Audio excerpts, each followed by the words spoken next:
As I said, I was trained as a Templar before Duncan recruited me about 6 months ago.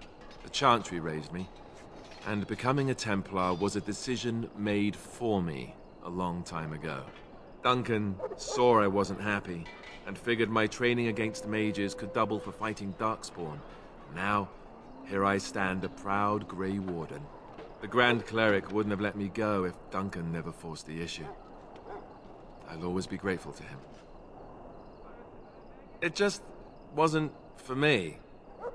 I believe in the Maker well enough, but I never wanted to devote my life to the Chantry.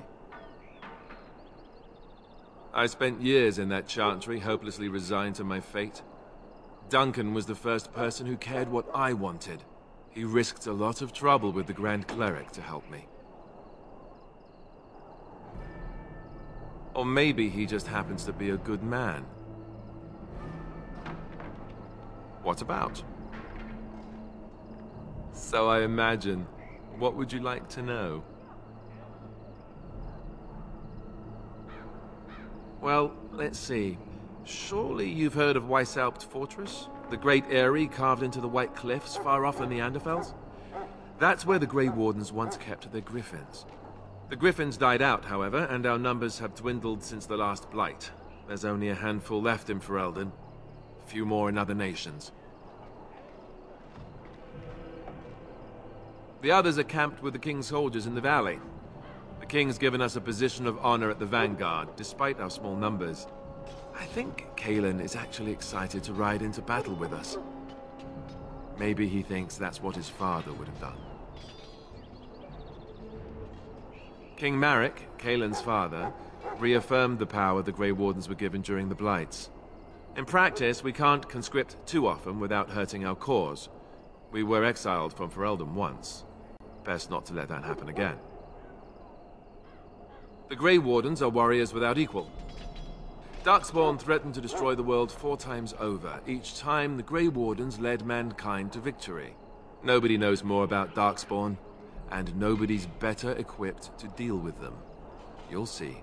Trust me. I don't know if I'd go that far.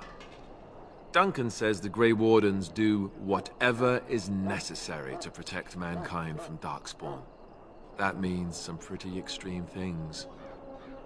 Whatever it takes to bring victory. You want to ask me about something else? Of course. You want the Chantry's version or the truth? They seldom are. According to the Chant of Light, the Maker imprisoned the old gods underground long ago, as punishment for tricking mankind into worshipping them. The old gods still whispered to some men and taught them magic. These men became the Magisters of the Tevinter Empire. The Magisters used their gift to enter the Golden City, tainting it and themselves. They were cast out by the Maker and became the first Darkspawn. They fled underground, bringing their taint to their gods. The tainted old gods were the archdemons who rose from their prisons and led the Darkspawn against the world. The truth is, we don't really know. They come up from the ground, and that's as far as we've gotten. Yes, and it nearly wiped us out. When defeated, the Darkspawn flee back underground and seek out another old god to taint, thus bringing another blight. We haven't seen it yet. People are beginning to think this is just an unusually large Darkspawn raid without an archdemon to unify them. But seriously, the archdemon could be in the wilds or underground. It could be hiding. Just because it hasn't shown itself doesn't mean it isn't out there. They've controlled the deep roads ever since they defeated the Dwarven kingdoms. Even if we invaded, we can only chase them so far. The old gods were dragons, so the stories say. Big ones. Intelligent, even. The Tevinter Empire had big statues of them. Each dragon had a name and a place in the cosmos. It's all very intricate. The archdemons may not be the old gods, but they're definitely dragons. The Grey Wardens killed so many Darkspawn by the end of the last Blight, people decided they were gone for good. Of course. We chop off the snake's head. It's the only way. According to texts, the most famous Grey Warden leader, Garahel, killed the Archdemon Underal in personal combat at the Battle of Aesley to end the last Blight. Without the Archdemon to command them, the Darkspawn flee back underground. The Grey Wardens keep watch. We feel the Darkspawn when they come. You'll understand after the joining, if you... well, you'll understand. Not to mention people start to notice when Darkspawn pour out of the wilds and taint everything around them. Just a guess. Thousands? Tens of thousands? They've had centuries to build up their numbers. You want to ask me about something else? Duncan is the leader of the Grey Wardens in Ferelden, which he would say doesn't mean much, as there aren't many of us here. Yet, beyond that, he's a good man. A good judge of character. I owe him a lot. What about you? What do you think of him?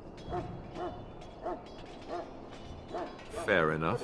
He's done the best he can with what little he has. And that includes me, I guess. You want to ask me about something else?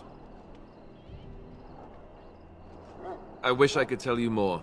Maybe ask me again after Duncan speaks to you about it. You want to ask me about something else? The one tomorrow. I'll tell you. It's Tern Loghain we should be looking to win it, not the king. Kaelin just wants his place in history. The Tern is planning the strategy. That's my opinion, anyway. I guess I should be thankful the king favors us Grey Wardens. But I know who's keeping the lid on the pot. You know, that's a good question. The other Grey Wardens are riding into battle with the king.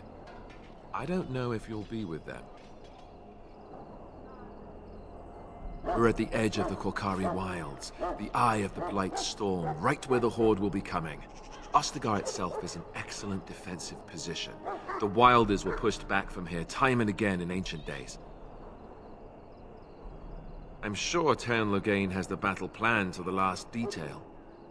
Still, no Blight has ever been defeated with so little cost. If we don't break the Horde here, Duncan says it will spread until it engulfs all of Ferelden. Then it will take an alliance of nations to fight it.